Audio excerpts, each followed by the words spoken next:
स्वामी जी शायद social media पर भी कुछ पोस्ट वगैरह नजर आई थी, तो उसमें बलि से संबंधित कुछ चीज व्याख्या में उनकी बताई गई। किससे संबंधित? बलि, जैसे गाय पशु की बलि हत्या से हाँ, संबंधित कुछ तो चीजें है। देख लिए। वो किसी ने एक मंत्र का अर्थ उठा करके पेस्ट कर दिया, बात वहीं से शुरू हुई। फिर हुआ क्या, इन्होंने वेदभाष किया है, जो भी किया जाए तो उनका पूरा वेदभाष उपलब्ध हो गया है और अब हम लोग उसे छापकर भी देने की तैयारी में है। जो कुछ स्वामी भी जी, उनका किया, उन्होंने दयानंद जी के वेदभाष्य का काफी खंडन करते हुए अपना वेदभाष्य किया है। तो हमने कहा अच्छा है, इनको भी सामने रहना चाहिए। ये हिंदुओं के सबसे बड़े संत हैं, सबसे बड़े महात्मा हैं। जब से हिंदू है तब से इनसे महान व्यक्ति कोई हुआ नहीं हिंदुओं। जैसे आर्यों में दयानंद जी हैं, वैसे हिंदुओं के सबसे महान यही हैं। तो इन्होंने भी वेदभाष्य किया है तो अच्छी बात है। यजुर्वेद इनका भी पूरा है, ऋग्वेद शुरू किया था लेकिन तब तक निकल लिए, पूरा नहीं हो पाया। तो यजुर्वेद हम लोग प्रयास कर रहे हैं कि उसे दे दिया जाए, तुलनात्मक अध्ययन के लिए अच्छा रहेगा। इन्होंने बल से लेकर के और जो भी कुछ किया है उसमें, तो वो रहे। प्राचीन या मध्यकालीन जो कुछ हुआ सो तो हुआ ऊपर साइड में ही इधर का। आधुनिक काल में भी इन्होंने जो महान कार्य कर दिया है दयानंद जी का खंडन करते हुए, तो वो भी जरा उपलब्ध रहे कम से कम, ये हम लोग चाहते हैं। तो समय हो गया है, तो आप लोग प्रारंभ कर सकते हैं।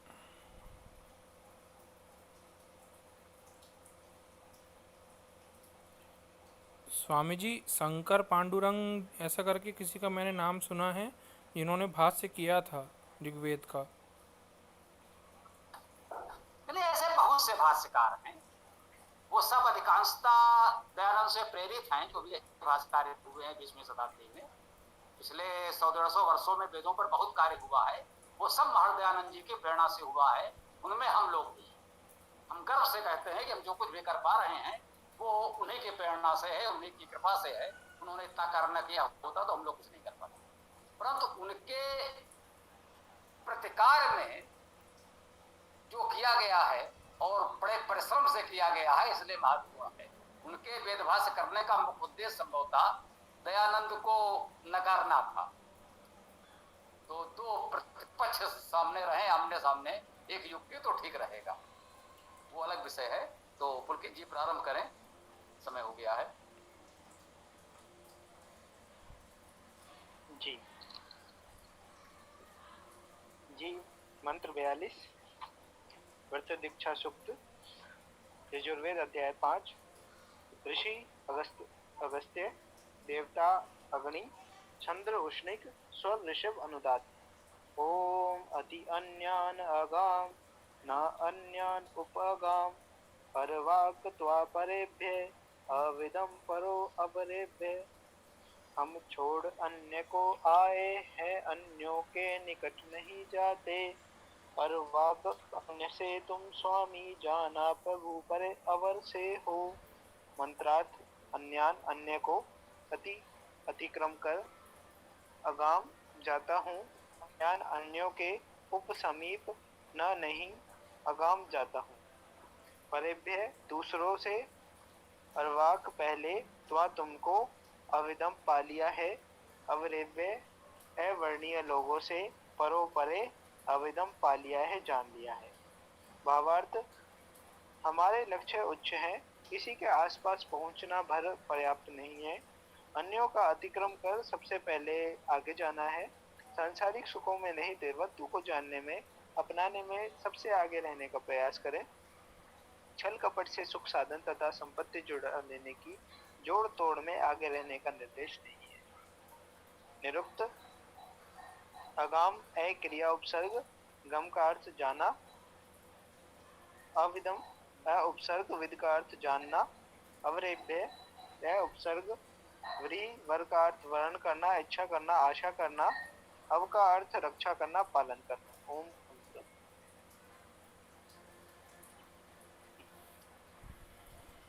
ओम खम ब्रह्म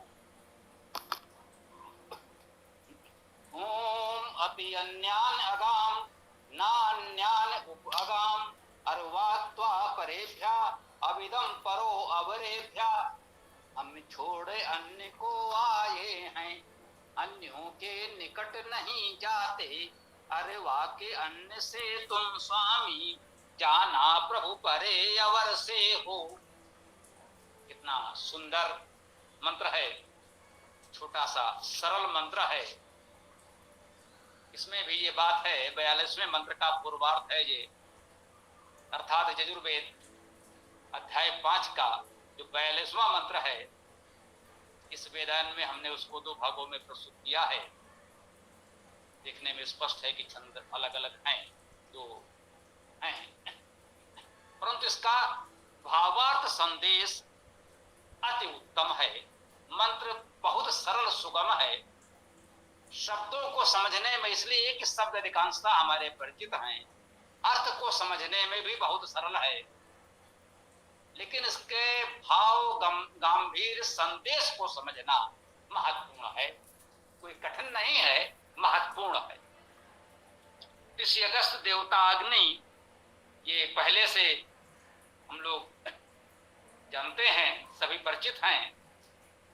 अग्रणी होना है, अग्नि का अर्थ है अग, गत्यर्थक धातु है, गतिशील होना, अग्रणी होना। तो ये कहा ही गया है कि हमें औरों से आगे जाना है।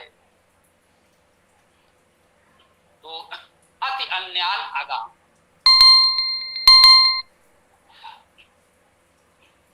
ये हमारी भावना है, संकल्प है।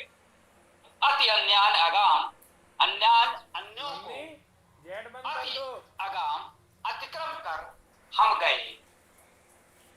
हम चलते हैं, लक्ष्य की ओर बढ़ते हैं, अन्यों को अतिक्रम कर हमें आगे जाना है, क्योंकि हम अग्नि स्वरूप परमेश्वर के उपासक हैं।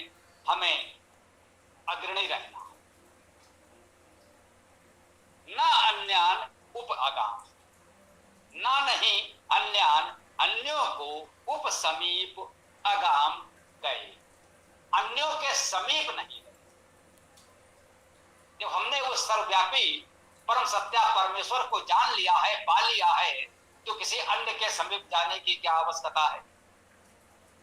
हम उस अग्रणी अग्नि के उपासक हैं, तो किसी अन्य के समीप क्यों जाएंगे। तो अति अन्यान अगाम हम कह रहे हैं, प्रभु हम अन्य सबको अतिक्रम करके आ गए हैं, आपको पा लिया है। ना अन्यान उपागाम, अब किसी अन्य के निकट तो हमें जाना नहीं, किसी अन्य के निकट हम गए नहीं, जाना भी नहीं। अर्वाक त्वा परे, अर्वाक पहले, ये भी अव्यय है, त्वा तुमको, परेभ्या अन्यों से, परायों से। ये पर परा शब्द पराया अभी भी उपयोग हो रहा है। अर्वाक त्वा परेभ्या, पराये लोगों से, अन्य लोगों से पहले तुमको अविदम पा लिया है और जान लिया है, दोनों अर्थ ग्रहण कर सकते हैं। विद का अर्थ जानना, उस परमेश्वर को जान लेना ही पा लेना है। अन्यथा वह तो सर्वव्यापक है, सर्वत्र उत्पन्न है, उसको पाने के लिए अन्य कोई प्रयास करने की कोई आवश्यकता ही नहीं है। वो तो सर्वत्र सर्वत्र व्यापक है, सदा सर्वदा सर्वत्र उपलब्ध है। उसके इस स्वरूप को जान लेना ही उसे पा लेना है, और पाने के लिए कुछ और करने की आवश्यकता तो नहीं है। इस तथ्य को, सत्य को जान लेना है, अनुभव कर लेना है, अपना लेना है, यही उसको पा लेना है। तो अभिदम का अर्थ ये हुआ कि हमने उसे जान लिया है, अर्थात कह सकते हैं पा लिया है। और विद धातु का अर्थ प्राप्त करना होता है। ये विद धातु जो है, एक अर्थ जानने का है, एक दूसरी विद धातु भी है जिसका अर्थ पाना। तो उस रूप में भी हम कह सकते हैं, यहाँ दोनों विद धातु में ग्रहण कर लें तो हमने उसे जान लिया है और पा लिया है। अभिदम में दोनों अर्थ ग्रहण कर सकते हैं। जैसा कि हम निवेदन कर रहे हैं कि बहुत सूक्ष्म व्याकरण में हम नहीं ले जाते कि कोई कहे कि यहाँ पर ये विद लाभे जो प्राप्त करने वाली धातु है उसका प्रयोग यहाँ पर होगा कि नहीं होगा। भाई जिनको लगता है नहीं होगा वो ना करें, जान लिया है यही पर्याप्त है। जिनको लगता है कि वह धातु भी ग्रहण की जा सकती है तो अवश्य ग्रहण कर लें, जान लिया है तो पा लिया है, इसमें कहीं कोई समस्या नहीं होनी चाहिए। क्योंकि हम शास्त्रार्थ के लिए आपको तैयार नहीं कर रहे हैं, वेद का विद्यार्थी बना रहे हैं। हमें वेद को जानना है, समझना है, अपने लिए, किसी से विवाद करने के लिए नहीं। तो अभिदम परो अवरे विधा, जो अवर है, वे धातु है वर्ण करना, पर जो है जिसे वर्ण किया जाए और जिसे वर्ण किया जाए उस वर का अर्थ श्रेष्ठ भी होता है। वर का भावार्थ श्रेष्ठ है। शब्दार्थ क्या है? जिसका वर्ण किया जाए वो वर। तो वर्ण हम उसी का करेंगे जो श्रेष्ठ होगा, जो श्रेष्ठ नहीं होगा उसका वर्ण तो करेंगे नहीं। इसलिए वर शब्द का भावार्थ श्रेष्ठ होना भी है। शाब्दिक अर्थ है जिसे वर्ण किया गया वह वर। अवर जिसे वर्ण नहीं किया जाए, जो वर्ण करने के योग्य नहीं है, अवर है। अवर का अर्थ होता है निम्न। अभी भी सरकारी पदों में अवर शब्द का अर्थ छोटा, निम्न होता है। अवर अभियंता, अभियंता से कुछ नीचे होगा, इस प्रकार के पद होते हैं। तो अविदम परो अवरेभ्या, जो अवर हैं, जो अवर्णीय हैं, जो वर्ण योग्य नहीं हैं, जो इतने श्रेष्ठ नहीं हैं, कुछ निम्न हैं, उनसे परे जाकर उसको प्राप्त कर लिया है जो सर्वश्रेष्ठ है, सर्वव्यापक है, जो अग्नि स्वरूप परमात्मा है। हमने उसको जान लिया है, पा लिया है। इतना सुंदर अर्थ भाव इस छोटे से सरल से मंत्र का है। प्रेरणा बहुत अच्छी है।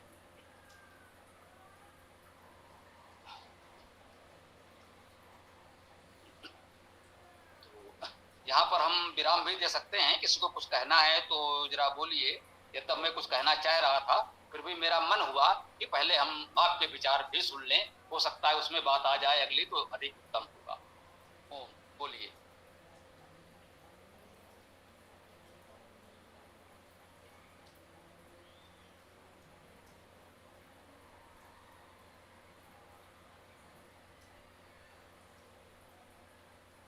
ये किसी को कुछ बोलना नहीं है क्या? तो फिर हम लोग आगे बढ़ें, कृपया बोलें। कोई प्रश्न हो, कोई विचार हो तो बताएं।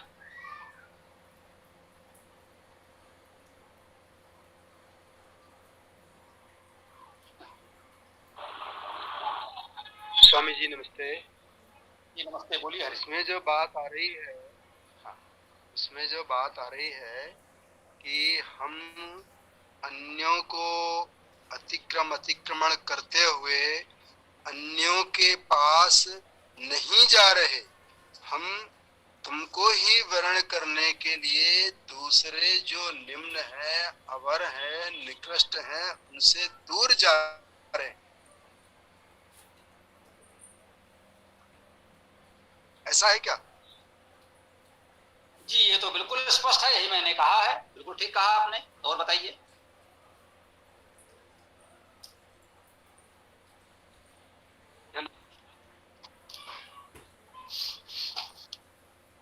जी और किसी को कुछ कहना है?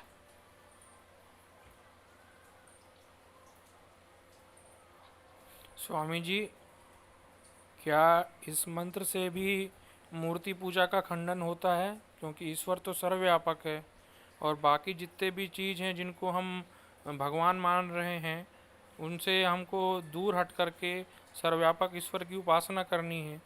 क्या ये सत्य है स्वामी जी? यह बिल्कुल सत्य है। इसको यूं न कहें कि मूर्ति पूजा का खंडन होता है, क्योंकि यदि हम कहेंगे वेद में मूर्ति पूजा का खंडन है तो परोक्ष रूप से हम स्वीकार कर रहे हैं कि वेद के समय मूर्ति पूजा थी, तभी तो उसका खंडन किया गया। क्योंकि विरोध उसी का होता है जिसका पहले अस्तित्व हो, जो है ही नहीं उसका खंडन कैसे होगा। दयानंद जी ने मूर्ति पूजा का खंडन किया क्योंकि उनके समय में मूर्ति पूजा थी। वेद में मूर्ति पूजा का खंडन नहीं हो सकता क्योंकि वेद के समय मूर्ति पूजा थी ही नहीं। तो हमें वेद के मंत्रों को आज की संकीर्ण दृष्टि से नहीं देखना चाहिए। ये बिल्कुल सही है कहा है जो अवर है, जो छोटे मोटे इस तरह की अवधारणाएं हैं, चाहे तो उसमें कह सकते हैं जो स्थानीय देवी देवता भूत प्रेत परिकल्पनाएं, आज की जो भी परिकल्पनाएं हैं, हम उसको ले सकते हैं कि ऐसे छोटे छोटे संकीर्ण भावनाओं में न फंसते हुए हमें उस सर्वव्यापी ईश्वर की उपासना करनी चाहिए। मंत्र का ये संदेश पूर्णतः स्पष्ट है। तो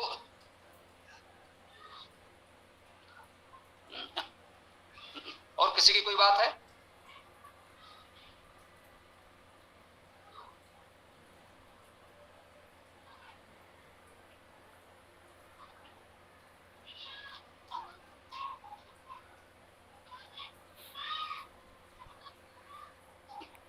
स्वामी जी, क्या वेदों का भी अर्थ लगाया जा सकता है कि हम वेदों के प्रति आ गए हैं अब और बाकी शास्त्रों से हम दूर हो जाते हैं? बात वही है, वेद के समय दूसरा कोई शास्त्र था ही नहीं। वेद जब सृष्टि का आदि ग्रंथ है, प्राचीनतम ग्रंथ है, सृष्टि के आदि में मिला है, तो वेद के समय कोई दूसरा शास्त्र हो ही नहीं सकता।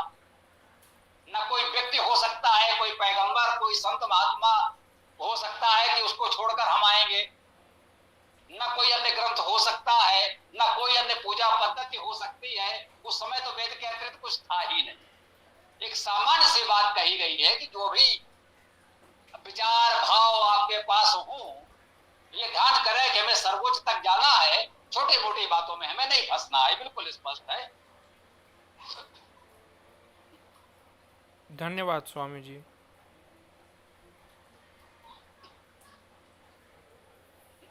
हम आपको ये बताना चाह रहे थे, जिन्होंने भी अन्य भाष्य आदि नहीं पढ़े हैं, जो कभी कभी मुझे कहना पड़ जाता है, अपनी ओर से जोड़ने वाली बात, जो मैंने अर्थ किया, शब्द सा अर्थ किया, जितना मंत्र था एक एक शब्द का शाब्दिक अर्थ कर दिया हम लोगों ने, और पूर्णता सुंदर भाव आपको स्पष्ट हो गया।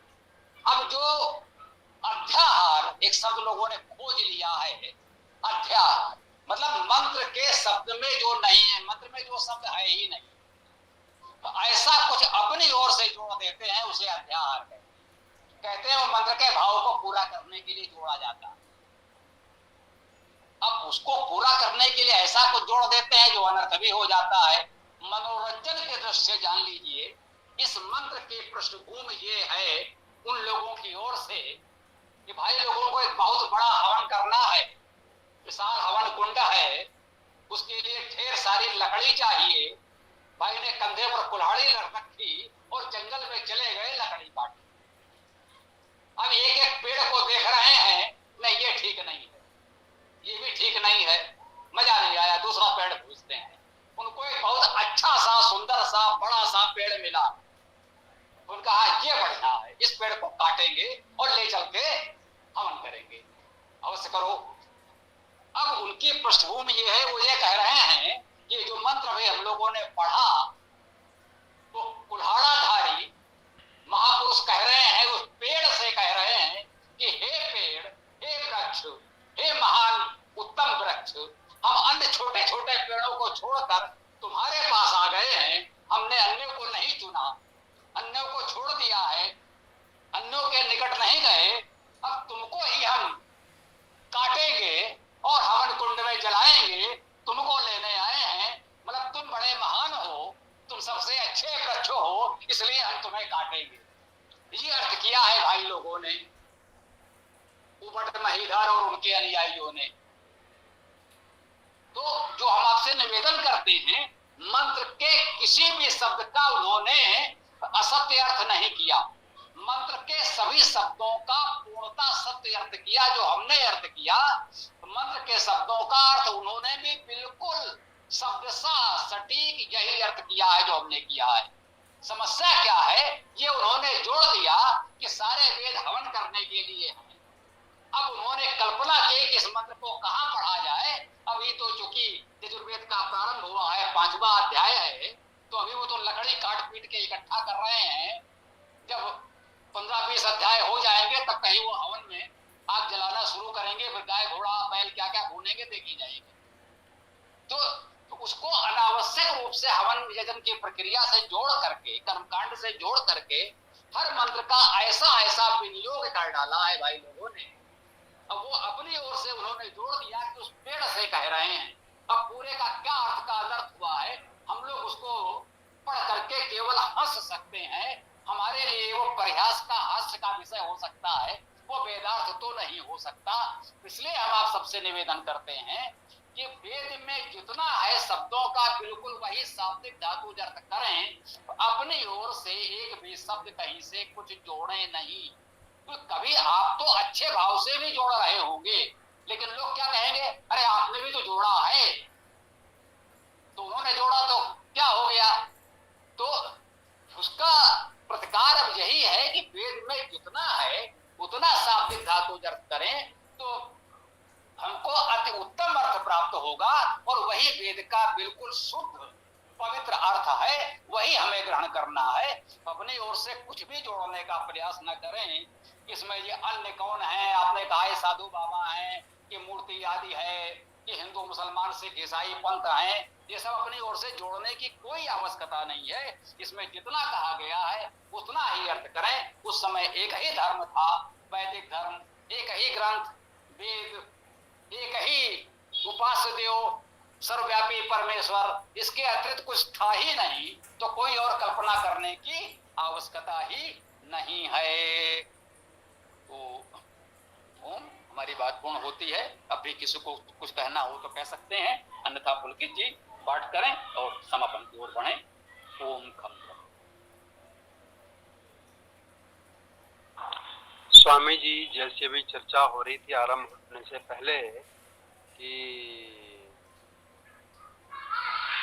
करपात्री जी ने भी इनका भाष्य किया है, तो सच्चाई ये है कि आज की तारीख में मैं भी ढूंढते पिछले 7-8 सालों से आपके पास तक आया। इस बीच में अनेकों लोग मिले, लेकिन वो कथा भागवत पता नहीं क्या क्या गाते बाजते सब करते हैं, लेकिन वेद से ऐसे दूर भागते हैं जैसे नहीं लाल कपड़ा देख के सांड भागता हो। तो करपात्री जी के बारे में कौन बताएगा कि उन्होंने किया या नहीं किया। धन्यवाद।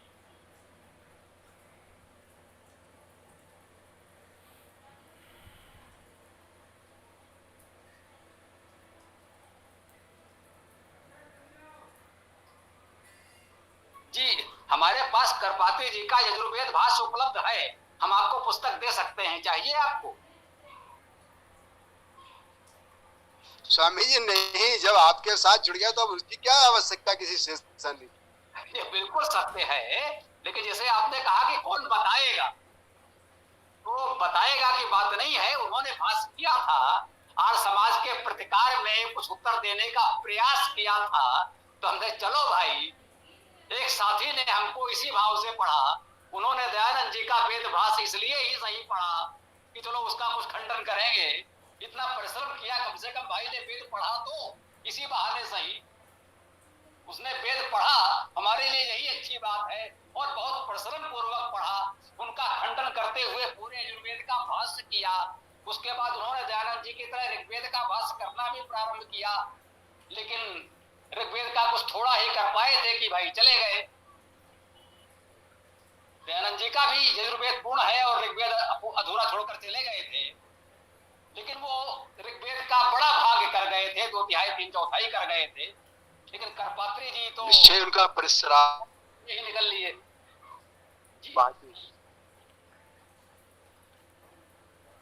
अच्छा, तो जिस सज्जन की आपसे बात कर रहा था, तो उन्होंने कहा कि वैसे तो आर्य समाज वालों का सब ठीक है, लेकिन जब वेदों की बात आती है वो भी पतली गली से निकल लेते हैं। तो मैंने कहा इनके दुराग्रह को मैं क्या कह सकता हूँ।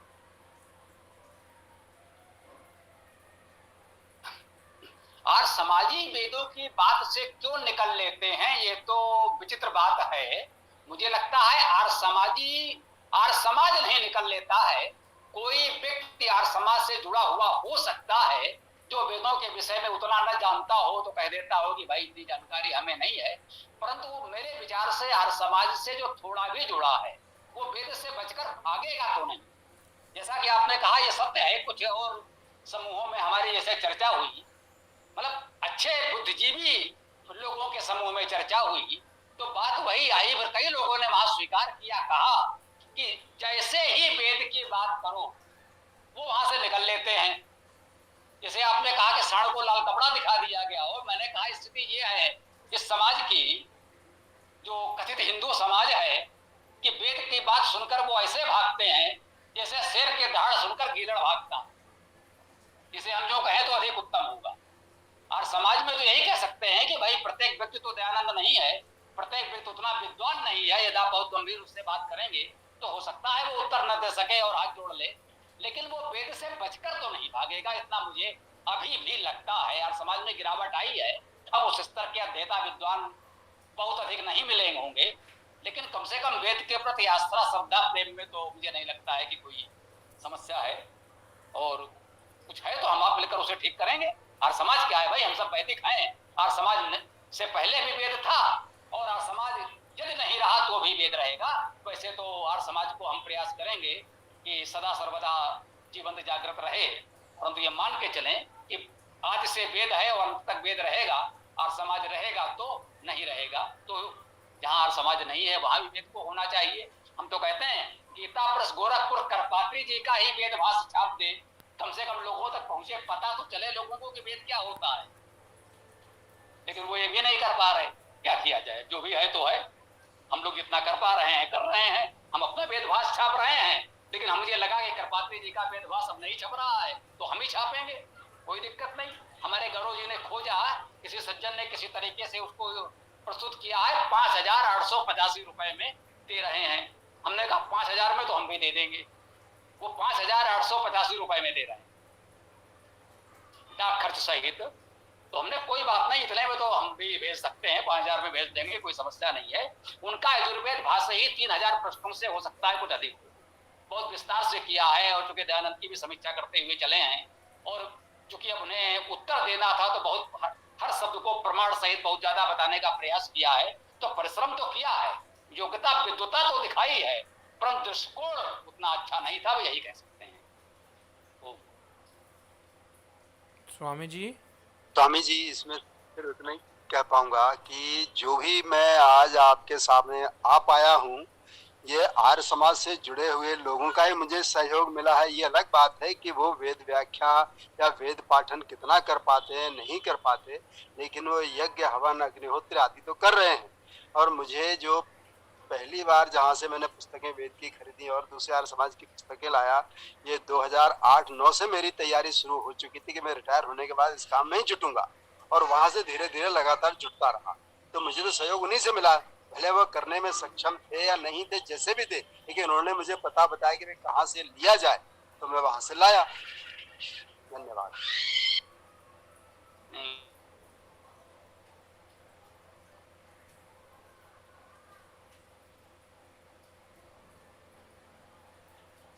तो हम लोग वेद तक कैसे जुड़ते है ना। प्रत्यक्ष रूप से हमको भी आर्य समाज से कोई सहयोग नहीं मिला है, लेकिन परोक्ष रूप से तो हम मानते हैं यदि आर्य समाज इतना शोधकार नहीं करता, वेद प्रचार नहीं करता, तो हम तो वेदों तक पहुंच ही नहीं पाते। तो बिल्कुल सही है, मेरे लिए भी, आपके लिए भी और अन्य लोगों के लिए। क्या ईसा पुत्र जी कुछ विशेष कहना चाह रहे हैं तो बोलें। स्वामी जी, मैंने एक जगह अथर्ववेद में पढ़ा था कि जो ऐश्वर्य में इच्छा करता है वो वेद विज्ञान को प्राप्त नहीं होता। क्या ये बात सत्य है स्वामी जी? अब वो अथर्ववेद का मंत्र देना और रविवार को इस पर प्रयास किया जाएगा। अभी अचानक तो हम कुछ नहीं कह सकते हैं। जो बात आपने कही है वो तो हमें नहीं लगता है कि ऐसा कुछ हो सकता है, होना चाहिए। अब मंत्र क्या कहता है एक अलग विषय है, मुझे लगता नहीं है कि ऐसा होगा, यही कह सकता हूँ फिलहाल। धन्यवाद स्वामी जी। तो किसी और की कोई बात हो तो बताएं, अन्यथा फिर अब ओम मंत्र के साथ समापन करें, उचित होगा। स्वामी जी, मैं तो यद्यपि विज्ञान जीव विज्ञान का स्नातक रहा हूँ, तो उस दृष्टि से मैंने जब भी सुना था अपने पिताजी से कि हमारे यहाँ पर एक ग्रंथ है जिनको वेद कहते हैं, वेद हमारे सबसे प्राचीनतम ग्रंथ हैं, उन्हीं के ऊपर सारे चलते हैं। जो भी पिताजी के पास अपना ज्ञान था उस समय तक के अनुसार से बताया था उन्होंने, तो वहां से मेरे मन में उत्सुकता जगी कि यदि कोई भी हमारा प्राचीनतम ग्रंथ है तो निश्चित रूप से उसमें कहीं ना कहीं विज्ञान का अंश होगा, या संभवतः वो विज्ञान से ही सम्मत हो, जिसके लिए मैं लगातार लोगों से तहाँ से जानता कोशिश करता चला रहा हूँ। मुझे कहीं से वेद मिले, लेकिन संभव ही नहीं हुआ। ये अभी कुछ वर्षों जो बताया मैंने आपको 2008-9 से जब मंत्र आया तब मैं चल के यहाँ तक आ पाया।